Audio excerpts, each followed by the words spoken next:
MBC가 이 편지까지 공개를 했어요. 사실은 어떻게 보면 본인들이 무리수를 던진 것 같아요. 왜냐면은 편지는 공개를 안 하고 나름대로 이렇게 편집해가지고 본인들이 생각하는 기사를 썼으면 좀 도망갈 수가 있었을 텐데 편지를 공개함으로써 스스로의 발목에 어떤 족쇄를 채우는 그런 일이 벌어졌습니다. 편지 전문을 다 공개해버렸어요. 편지가 4통이고 A4 용지 9장 분량이니까 굉장히 많은 양입니다. 그런데 그 내용을 보면요.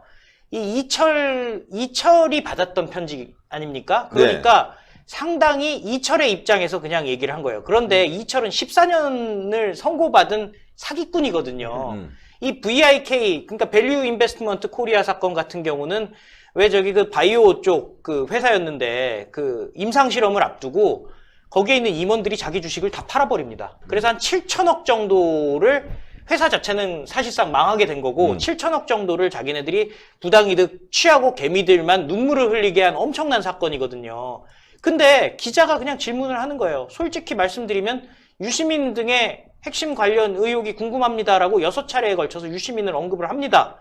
유시민 언급할 수 있잖아요. 그렇죠. 기자가 궁금하면 질문할 수 있지 않겠습니까?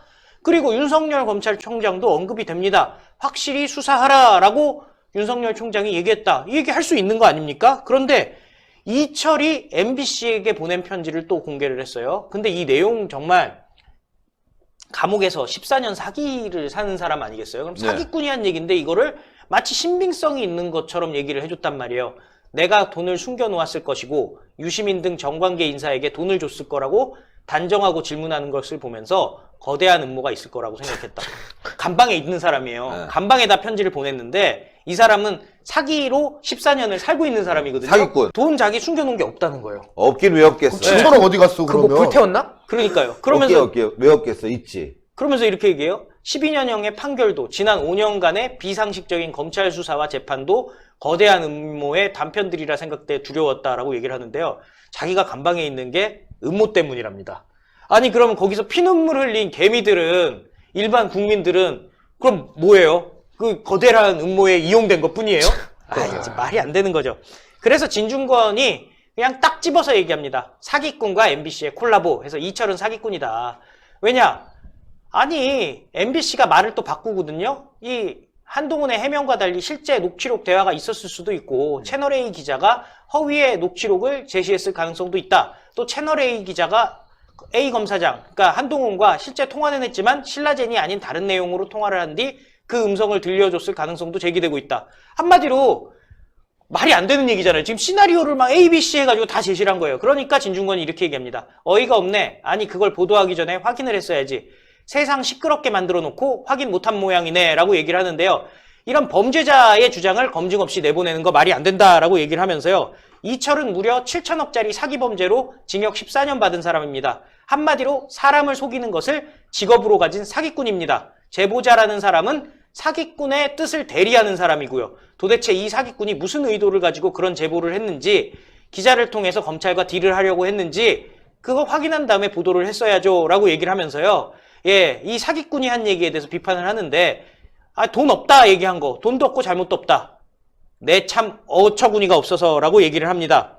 그런데 사실은 여기에 대해서 댓글을 누가 이렇게 달아줬는데요. 댓글을 어떻게 달아줬냐.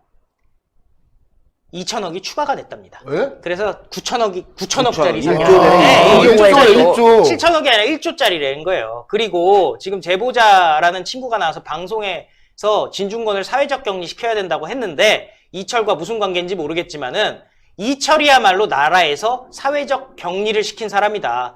격리 기간이 14일, 코로나는 14일이지 않습니까? 그게 아니라 14년짜리 격리를 당한 사람이다. 근데 그 사람에 대해서 그 사람의 주장을 갖다가 퍼뜨렸다? 이거는 말이 안 된다는 얘기예요. 말이 안 되죠. 네, 말이 안 된다는 얘기예요. 그런데 또 이에 대해서 유시민이 이번 사건은 윤석열 사단이 짜고 친 일이다라고 또 나섰어요. 그러면서 이 이철이 엄청나게 고통받고 있다 뭐 이런 얘기를 하고 있고 지금 공포감에 사로잡혀 있을 시점에 감옥에 있고 또 다시 조사가 시작이 되니까 기결수가 미결수가 됐다. 얼마나 두렵겠냐. 그런데 그때 편지를 보내서 수사 일정을 알려주고 한 것이 아니냐 하면서 윤석열이 짜고 친 거다. 이렇게 유시민이 주장하기 시작했습니다.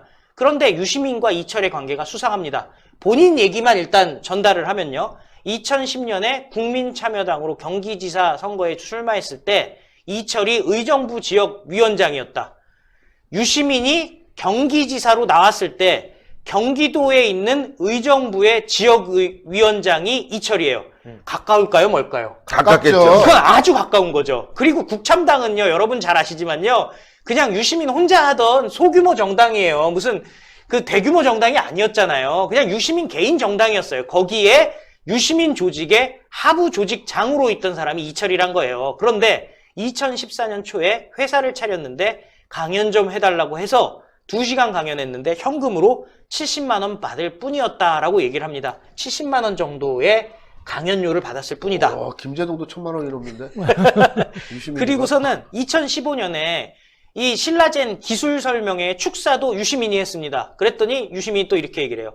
기술 설명회가 아니라 부산대병원과 신라젠이 산학협동 바이오 연구 개발센터를 만드는 오프닝 행사였다. 문차인지는 전 잘 모르겠어요. 어쨌든 신라젠 있어요. 그러니까 기술 설명회로 알려져 있는데 그게 아니라 산학협동 바이오 연구 개발센터를 만드는 오프닝 행사.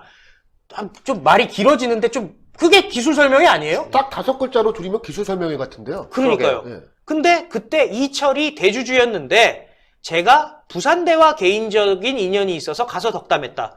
그러니까 이 얘기가 뭐냐면은 내가 원래 이철이랑 잘 알긴 하는데 부산대 쪽 부산대 때문에 간 거다 이렇게 얘기를 한 거예요. 이철이 말을 돌리는 거지. 무슨 말인지 진짜 이해가 안 그런데 가죠? 기차표는 이철이 끊어줬다는 거 그러니까요. 아니에요. 해준 거는 기차표 끊어준 거다. 예. 황당하잖아. 이게 해명이 황당하잖아요. 봐보세요. 산학 합동 바이오 연구 개발센터를 만드는 오프닝 행사 줄여서 기술 설명회 맞아요. 그리고 VIK가 대주주 맞고요. 부산대와 개인적인 인연이 있어 가서 했다는데 왜 기차표는 이철이 끊어주냐고요. 부산대가 상식적으로. 끊어줘야죠. 부산대가 끊어줘야지. 이상하죠. 변명이지. 예.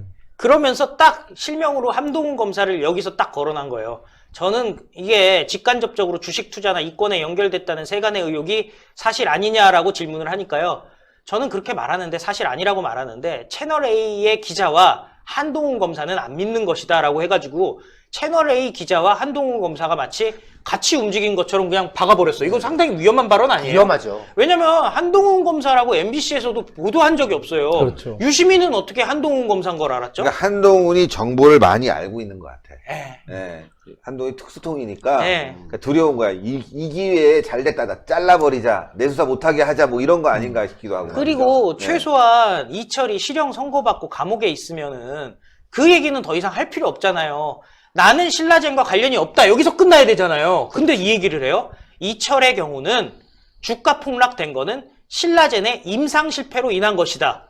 이렇게 얘기를 해요. 이철 편을 들어주네요. 그러니까요. 근데 실패했으면 다 좋은데 실패하기 전에 왜 주식은 팔아? 임상 실험을 하기 전에 주식을 다 팔아버렸다. 그게 이상한 거지. 그게 이상한 거예요. 아니 회사가 자신이 있으면 오히려 실험을 하면은 사야지. 더. 오히려 그렇죠. 주가가 지고 오를 거 있어야지. 아니에요. 네. 대폭발할 거 아닙니까? 이게 암이랑 관련된 임상 실험이었는데 그러면은 당연히 이철과 이곳의 임원진들은 그 주식을 갖고 있어야 되는 거예요. 그 그렇죠. 임상 실험을 앞두고는. 근데 먼저 주식을 팔고 임상 실험을 한단 말입니다. 그리고 임상 실험이 실패해요. 이건 누가 봐도 이상하잖아요. 근데 저는 저 부분을 보니까요. 유시민이가 이철이의 눈치를 보고 있다는 생각이 듭니다. 왜냐하면 뭔가 엮여 있는 거 같아. 말미에 이철이 한 마디 예. 터지면 유시민도 가는데 그래서 이철이 유시민을 이용해서 뭐 정권을 가지고 있으니까 네. 뭔가 형량을 감령시키든지 예. 뭔가 새로운 전환점을 만들려고 하는 게 아닌가 그런 의심도 드네요. 그렇죠. 어쨌든 지금 이 민주당이라고 하는 거는 조국 때도 보십시오. 조국 때도 조국 펀드라고 하는 거 우리가 보면 주가 조작이라는 게 드러나지 않습니까? 그래서 WFM 주가 조작에 엄청나게 개입됐고 어디까지가 개입됐는지를 알 수가 없고 지금 검찰이 조사 중이지 않습니까? 근데 저 신라젠 같은 경우도 아까 말씀하셨지만 주가 폭락을 임상 실패를 했는데 그 전에 대주주가 다 팔았다는 거는 둘 중에 하나입니다. 임상 실패를 해서 정상적 경영인이었다면 실패를 두려워하지 않고 다시 재도전하든지 끝까지 노력을 해야 될 텐데 그렇죠. 그게 아니라 다 팔았다는 거는 이 자체가 처음부터 없었거나 계획이 없었거나 그냥 형식적이었던 거라. 아니면은 처음부터 정치권과 짜고 주가 조작에 의해서 차익을 노렸고. 아니 그러니까 네. 땅에 살고 있는 그렇죠. 거예요. 그러니까 16년이 나는 그런데 검찰이 밝힌 거예요. 이거 유시민 이사장이 미리 본인이 그런 얘기 한 거.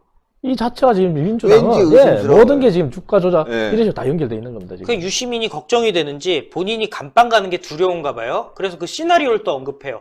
지난해부터 검찰이 저의 비리를 찾기 위해 계좌를 다 들여다봤을 것으로 추측한다. 계좌를 다 봤대요. 근데 추측을 하는 건데 자기 계좌가 털렸다 주장을 하면서 그러면서 거기서 아무것도 안 나오는데 여기서부터가 중요합니다. 이철이 의자에 돈을 놓고 나왔다. 도로에 차를 세우고 트렁크에 돈을 실어줬다고 말했으면은 저는 물적 증거 없이 한명숙 전 총리처럼 아이고, 한명숙은 돈 받은 거 맞아요.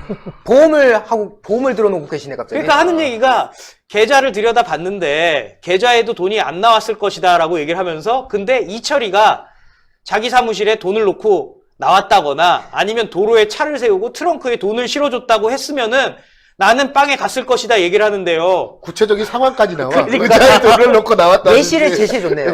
도로에 예. 차를 세우고 트렁크에 돈을 넣었다든지 아주 구체적인 예시까지 나오는데요. 이게 뭐가 발이 저리지 않으면 저런 얘기를 할 수가 없잖아요. 그러니까요. 도로에 차를 세우고 트렁크에 돈을 실어줬다. 이게 뭐 언제적 얘기예요. 사과박스도 아니고. 뭐 이상한 소리를 하고 있어요. 그러니까. 그러면서 윤석열 총장이 문재인의 적이라고 또 얘기를 합니다.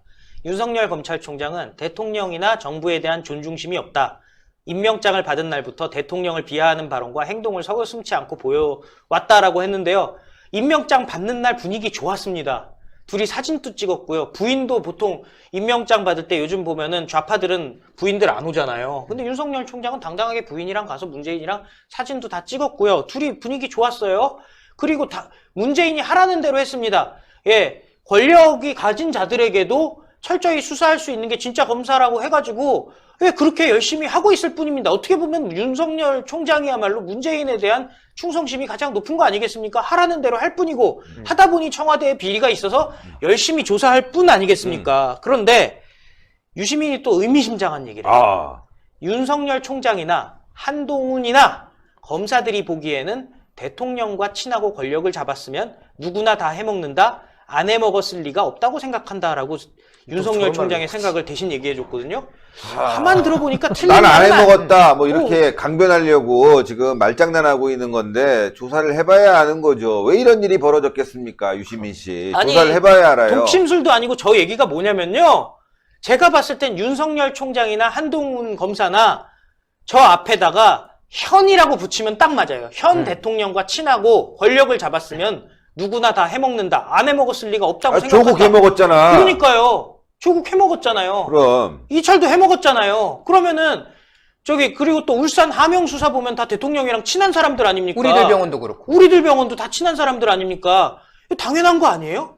왜 말을 이런 식으로 꼬는지 정말 모르겠습니다. 예. 근데 예. 진중권이 유시민은 사기꾼이라고 그냥 찍어 얘기했습니다. 어제는 이철이라고 얘기했는데 오늘은 그냥 유시민이라고 얘기를 하면서요. 제보자 X라고 얘기하는 이호아 그 사람이 사기꾼 유시민한테 유시민 쇠주 작가는 한 잔 쇠주 한잔 사달라고 해야겠다고. 하자였잖아요. 그냥 그 사기꾼 쇠주 한 잔 사주세요라고 얘기를 해버렸습니다. 그 사기꾼 바로 이제는 유시민입니다. 진중권과 유시민은 옛날부터 사이가 좋았었잖아요. 근데 이제는 진중권이 유시민은 사기꾼이다라고 얘기할 단계까지 왔습니다. 야. 그러면서 진중권이 이렇게 얘기해요.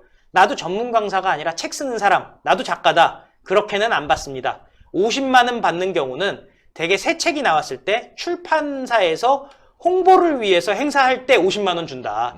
서점이나 독서 모임 같은 데서 그런 데는 의무방어전이라 저도 갑니다. 하지만 이철의 밸류코리아는 사기업이죠. 기업의 경우 강연료를 매우 높게 책정합니다. 어차피 비용 처리가 되거든요. 게다가 밸류코리아가 어떤 회사입니까? 무려 7천억을 주무르던 회사입니다. 그리고 기업에서 강연료를 현금으로 주는 경우는 없습니다. 비용 처리하려면 계좌로 근거를 남겨야 되거든요. 그러니까 70만 원 현금 받은 게 다다 그러는데 그거 무조건 비용 처리를 한다는 거예요. 기업만 아니라 모든 기관이나 단체에서 다 그렇게 하고 있습니다. 김영란법 이전에 벌어진 일인데 왜 그렇게 민감하게 반응하는지라고 얘기를 했습니다. 그랬더니 김경률 회계사가 2천억 한 번 더 헤쳐먹어서 9천억입니다라고 해서 9천억이라고 얘기했고요. 권경애라고 또 있지 않습니까? 권경애가 또 민변 출신. 네. 그것도 7천억 재판 중에 보석으로 나와 있던 중에 헤쳐먹은 겁니다라고 보석 얘기해가지고. 와중에 2천억 또. 사이즈가 대단하다, 다른 사람이에요. 대단해, 예. 대단해. 진짜. 이철을 지금 비호하고 있는 유시민은 사기꾼이다라는 게 진중권의 생각입니다. 이야, 이거 정말 사건이 말이죠. 엄청납니다. 예. 신의 한 수의 구독, 좋아요, 알림 방법입니다. 보실 영상을 눌러주세요. 아래의 구독 버튼을 눌러주세요. 그럼 종 모양이 나옵니다. 그 종 모양을 눌러주시면 신의 한 수의 새로운 영상들이 알림이 울립니다. 그리고 엄지척 좋아요 버튼을 눌러주세요. 여러분의 구독, 좋아요 버튼은 신의 한 수의 큰 힘이 됩니다. 댓글로 여러분의 많은 의견도 듣고 있습니다. 응원의 댓글도 부탁드립니다.